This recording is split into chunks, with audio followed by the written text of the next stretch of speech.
Okay, on today's video I'm going to show you how to plant some cabbage seeds in some plant pots. And although we're using cabbage seeds, could quite easily be lettuce seeds, broccoli seeds, beetroot, any vegetable or salad seeds can be done in the same way. Okay, so now why would we want to start some seeds off in pots? Well, the main advantage is that by starting them off in pots, you give them a head start in life. You can care for them better.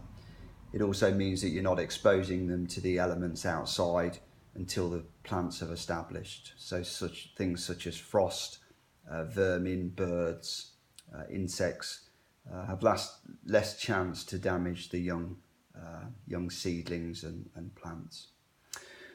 Okay, so to do the job we need some pots, and in this particular video I'm using some 9cm pots with holes in the bottom for drainage, and we've also got a tray here which will collect the water. When you've watered the seeds, it collects the water and it helps stop the soil that's in the water, soil that's in the pots from drying out so quickly.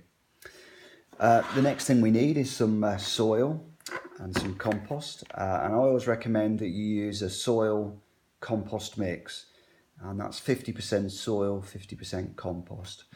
Now the reason we use a soil compost mix is that the soil will contain the bacteria that the plants are going to be exposed to when they finally get planted out, so it's less likely to provide a shock to them when they're planted out.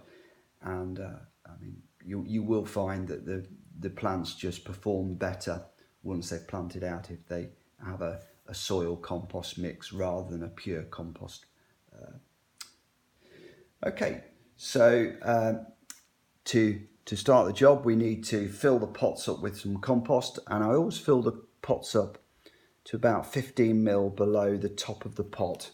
Okay, so now I've already filled some pots up. Okay, so the soil in those pots is around about 15 mil below the bottom of the top of the pot. And then we put our seeds in the pot, and I always put 2 seeds per pot. And that way, if one seed doesn't germinate, then it's likely the other one will. These seeds are very small, I don't know if you can see them, but putting 2 in just ensures you've got a better chance of success. Now, the other thing is that once the seeds start growing into plants, you'll choose the healthiest plant from the 2, and once they're about sort of 20 to 30 mil above the soil, choose the healthiest one and then just pull the other one out. Okay, so we've put the seeds into the pot, and then the next thing we do is to just cover them with some soil and compost mix. And I just sprinkle some soil compost on the top, again using our mix that we've already prepared. And I don't tend to tamp the soil down. There's absolutely no need to. Just leave it sprinkled on, and that you'll find is more than okay. Okay, so once we've done that, all we do then is just water the seeds in, and from this point on you'll need to water every day until you're ready to plant the seeds out. Now we're using plastic pots for this example, but obviously plastic these days isn't a great substance to be using, and so what if you want to sort of think about recycling, then what I tend to use these days is the centre of kitchen rolls holders, and the cardboard centre makes an excellent pot. So if you cut the centre out into 2 to about 100 mil high, fill that with compost, which I can do. And again, you fill till it's about 15 mil below the surface.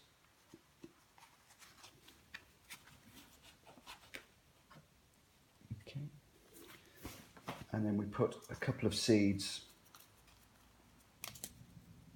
into the top of that.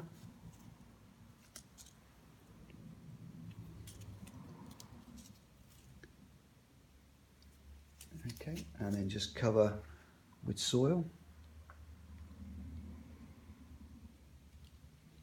And then water in.